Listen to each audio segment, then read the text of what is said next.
Jake here. Thank you for taking a trip to the past with me.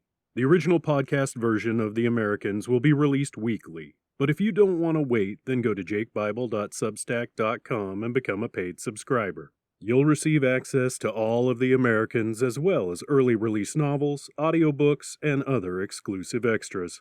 That's jakebible.substack.com. Now enjoy the original podcast production of The Americans. Cheers. Warning. This podcast reading is for mature audiences only. You will not be warned again. Welcome to the podcast reading of Jake Bible's The Americans, Book 2 in the Dead Mech Apex Trilogy. The Americans is a sidequel to Dead Mech, meaning it takes place simultaneously with Book 1. You can listen to this novel first or start with Dead Mech. Go to jakebible.com for more information on this podcast, Dead Mech, and other fiction by Jake Bible. Enjoy.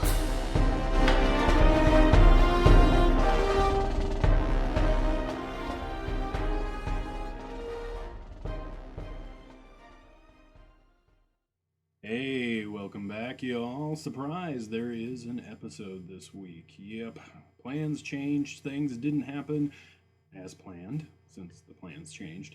And, I didn't go out of town. I didn't end up off the grid. I have been extremely busy, though. It's been an insane weekend. But, hey, such is the way things are. Let's see, what else? What's going on? What's happening? Let's see here. Not much. Everything's rocking along, and I want to say thank you, as always, to everybody. You are all the best fans in the whole freaking world. Next week, though, there will not be an episode. I will not actually have any of my equipment set up. Everything will probably still be in boxes and all that stuff. So there's definitely no way it's happening next weekend. So the week after, you will have more, I promise. Alrighty. And that's about it. Be sure and go to jakebible.com. Buy that fiction, folks. Buy that fiction. Hope you're digging The Americans, and chat with you all later. Cheers. Chapter 25. General Tyler L. Millman slammed the comm down and looked at his commanders. The LOMSD is moving a fuckload of troops into Russia. What have you got for me? We are no longer getting responses from the HRE, sir, Colonel Smithfield responded, nor are we getting responses from France or Spain. The UK monarchy is still active, but to what extent we don't know. It could just be a front since the troops are originating from that area. Africa has stated pure neutrality. They don't want anything to do with the conflict, Colonel Owens added. They'll supply food and resources to any country in need, but if they come under any aggression or are asked to take sides, they'll shut down supply lines until a resolution has been achieved. What about the Western Hemisphere? General Millman asked. Brazilian and Mexican empires are just waiting on word from us, Colonel Smithfield said. We have their full support and they are ready to back any move we make. A re-established America only strengthens their positions. Australia? Ready as always, sir, Smithfield continued. However, they want joint command when things get hot. They don't plan on being our girlfriend in this conflict, is how they put it. I have no problem with that, as long as they stick to the plan, the general nodded.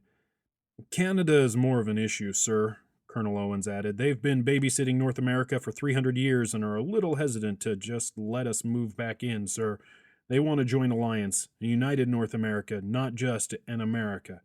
Well, I can't say I'm surprised, General Millman laughed. Their General Whitcomb has been saying as much for the past 10 years. I don't see a problem with it. They know the land better than we do. Which brings up some difficult news, sir, Owens hesitated. Spit it out, Owens. The UDC, sir, they aren't responding to the LOMSD's communications any longer. For how long? A couple weeks, sir. Have they fallen? It's not another outbreak, is it? I thought we had that taken care of. It is taken care of, sir. The airborne virus has been eradicated from the Earth. This is something different, sir. Owens looked at Smithfield for help. We've lost satellite surveillance, sir. Smithfield took over. We're blind in the sky. All we're getting is ground reports from the Canadians. General Millman's face took on a look of menace that both colonels knew all too well. Why is this the first I'm hearing of this? Sorry, sir, Smithfield continued. We've had techs on it and thought it was a glitch or we lost the satellite to orbital debris. There's so much dead junk up there." The general glared. "Your point is?" "The point is, sir, that we just received confirmation that it isn't tech-related on our end." "Keep talking, Colonel." "Sir, the satellites are being jammed, by tech we assume is coming from the UDC." "A coup?" "No way to know, sir, until we get in there. We're blind for now." "Excuse me, General," a voice called over the comm. "There is a secure comm coming in from Prince Tartarov's aircraft, sir. The security code matches that for Dr. Lisbon." "Well, it's about fucking time. Maybe I can get some answers from him, or whoever he is now," the general grumbled. "Both of you stay here." The colonels nodded as Millman opened the comm. "This is General Millman. That you, Lisbon?" "At one point, yes, General," Beth's voice said over the comm. "I'm now the vessel, Elizabeth Laughlin." "Laughlin? You're the girl that LMSD has been shitting their pants about in the UK, right?" The general laughed. "Good to know even before active you were making things difficult." "Difficult is the word, sir," Beth said, no trace of the general's amusement in her voice. "Are we alone, sir?" "No, we are not, Doctor." "Beth, sir, I integrated fully. Dr. Lisbon is dead and won't be coming back," Beth corrected. "Integrated fully?" The general raised his eyebrows, matching the surprised looks on both colonels' faces. "Is that possible?" "Yes, sir, it is now," Beth insisted. There was another personality component uploaded. That component was the missing link in full integration. My neural capacity has not been compromised, nor will it degrade over time like previous vessels. "Beth, this is Colonel Smithfield. What personality component are you talking about?" "Rachel Caprizi, Colonel, the original genetic template that all vessels are based on." The three men sat upright suddenly. "Are you joking, Miss Laughlin?" the general asked. "How was that achieved?" "That is what I need to report, sir. There has been a deep cover operative in place with Miss Caprizi for some time now. That operative was able to get a full neurological map of Miss Caprizi's brain and integrate it with Dr. Lisbon's neural upload. It took some massaging, but it kept me whole and has left all of Dr. Lisbon's data intact." "Holy shit," Colonel Owens whispered. "I second that, Colonel," General Millman added. "You'll know best where to start, Miss Laughlin. I'm looking forward to this briefing." Beth cleared her throat. "We need to start where it all fell apart, sir. Have you heard of the UDC's Dr. Johnson?" Mr. Stone stood on the ship's deck and addressed the modified shock troops before him, knowing his voice was being broadcast to those below, those on other ships, and the troops already in place and moving into Russia. "You are no longer LOMSD. The LOMSD and the spoiled LOM no longer exist," he bellowed. "We're all under the command of the Three. Every single one of you was chosen for a specific reason, whether combat skill or a predisposition towards, well, alternative thinking." He glanced over at Miss Isley, who was smiling in approval. "As you know from the information uploaded directly, you are nearly invincible. When you are in combat, your viral nanotech will keep repairing any combat damage you sustain until your body's energy level falls below life support parameters. At that time, you will be switched to dead mode and forced to replenish your energy levels." Many of the troops grimaced. Most stayed impassive. Some grinned the idea of having to consume human flesh to reboot their biological systems and reactivate neural controls, appealing to them. "Our objective is to assert the domination of the Three and to push through Russia and into China," Mr. Stone continued.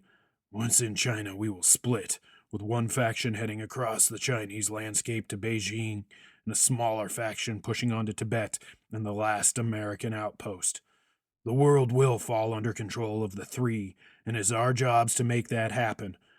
Understood?" "Understood, sir," thousands of voices echoed across the ship's deck and across what was left of Europe. "Excellent. Now suit up. We're about to make land," Mr. Stone shouted. The troops immediately activated their shock suits and checked their systems. "Very good, Mr. Stone," Miss Isley said almost affectionately. "You are a born leader. Mr. Gyn was right in picking you." "Thank you, Miss Isley." Mr. Stone nodded, his face impassive. "Any word on the state of St. Petersburg?" "It has been overrun completely by the rogue infected," Miss Isley stated. Those from the Russian research facility, the shop, what a stupid name, took the rural areas quickly, and the infection spread into St. Petersburg proper within the hour. I trust you will be able to control the spread and dispatch all unauthorized infected. That is what you built me for, Mr. Stone answered. We didn't build you, Mr. Stone. We just improved you. And I thank you for the improvement, Miss Isley. You are most welcome, Mr. Stone. Don't forget about me, Mr. Stone, Reginald's voice echoed in his head. I'm here, too. No, Reginald, I won't forget about you, Mr. Stone replied. Is he speaking to you? Miss Isley asked, her eyes alight with curiosity. Yes, he is. Any issues with the integration? Tell her it's a bit cramped in here, would you, Stone? And I could really go for a cup of tea. Can you get me some tea, Stone? No integration issues to speak of, Stone nodded as he stepped away. Where are you going, Mr. Stone? We are about to make land. He turned back slowly. Reginald and I could use a hot cup of tea. May not get another chance. Mr. Stone didn't wait for a reply as he left to find the galley. We're a bit short on space up here, the private stated, showing Melissa, Heather, and Beth to their shared bunk room. Sorry it's so cramped. This'll be fine, Private, Beth said. James, ma'am, Private Lucinda James. Thank you, Private James. It'll do fine. Sorry to say that before you get settled, the General has asked to speak to you right away, Miss Laughlin. And you are wanted in tech, Miss Walton. How about me? Melissa asked, shaking one of the BC bunk frames. Where am I needed? I don't have orders for you, ma'am, Private James stated. She called me ma'am, Melissa joked, elbowing Beth, who, despite trying to be as serious and professional as possible, couldn't suppress a 17-year-old smile. The mess is just down the hall if you are hungry, Private James stated. I know Chef has a fresh pot of yak stew cooked up. Melissa grimaced. And I know you must be tired and it is late. There is a hollow training area on the 3rd sublevel. I was informed you have been recently activated as a ghost. Congratulations. Yeah, thanks, Melissa said. Try the yak stew, Heather said. Eat something. I remember it's pretty good, or it was 13 years ago. It's quite delicious, the private agreed. Ladies, if you'll follow me. They left the bunk room and Melissa to herself. She sat down on one of the bunks, her head in her hands. Fuck this, she said aloud. I'm going to go punch something. Fucking ow, Billy yelled as he tried to yank his arm away from the tech that had just pierced it with a large bore needle. You said it wouldn't hurt. I lied, the tech said, not concerned in the least about Billy's comfort. Big baby, Alex laughed. Your body can repair itself, and you're still acting like a little kid. I think my senses are a bit more heightened because I was in scab withdrawal when I died, Billy whined. Alex rolled his eyes and looked at the tech, who in turn shook his head.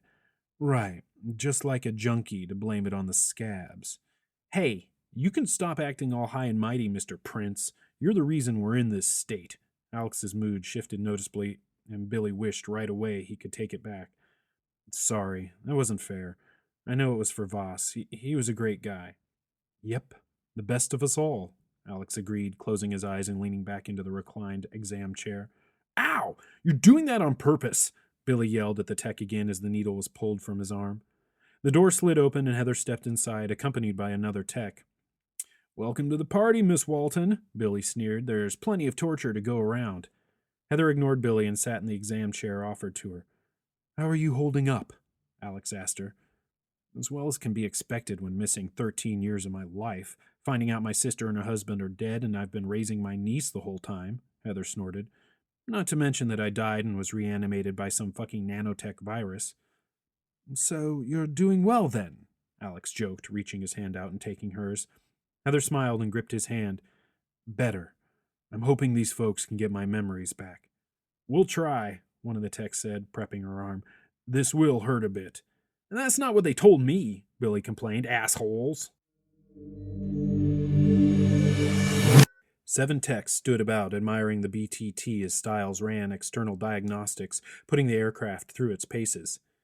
And you control it from a single jack? One asked. Styles removed his hat and lowered his head, showing each a full view of his exceptional jack point. That's crazy, another exclaimed. Full integration? Muscle response also? Full integration, Styles smiled, donning his hat once again. It's one of a kind. Did Prince Tartaroff really customize that for you? Another asked. Styles just grinned. You folks ready for the show? They all nodded eagerly. Styles activated the stealth system and the BTT vanished from the hangar. Holy crap! What the? You've got to be kidding me! Styles laughed as the techs rushed forward and began to feel for the aircraft. Miss Laughlin, I'm pleased to meet you in person, General Millman said, extending his hand. Dr. Lisbon's information has proven invaluable over the years, and while I know you are not him, I'm glad to be able to express our gratitude. Beth took the general's hand and shook it warmly, taking the seat offered to her. This is Colonel Owens and Colonel Smithfield. They are my commanders of all operations here at Lhasa Base. It's a pleasure to meet all of you, Beth nodded. Shall we get down to the debriefing? It's been a rough few days, and while I did say the neural integration went off without a hitch, I am fighting off a fatigue headache. We understand, and we'll keep the questions to a minimum, Colonel Smithfield said. I assume that cerebral integration is still an option for full data recovery? Of course, Colonel, Beth answered. In fact, if you have an interface in here, I can begin the upload while we talk. Simultaneously? Colonel Owens asked, astonished. Yes, Beth grinned. With Dr. Lisbon's understanding and control of biochrome, Rachel Caprizi's predisposed technopathic consciousness, in conjunction with my cloned physical form from her genetic code, I am capable of doing many things at once. I'll bet you are, Colonel Smithfield said. The interface is to your left. The three men watched as Beth placed a palm on the interface control and a hollow came to life instantly. She checked systems and set the data transfer into motion. I'm ready when you are.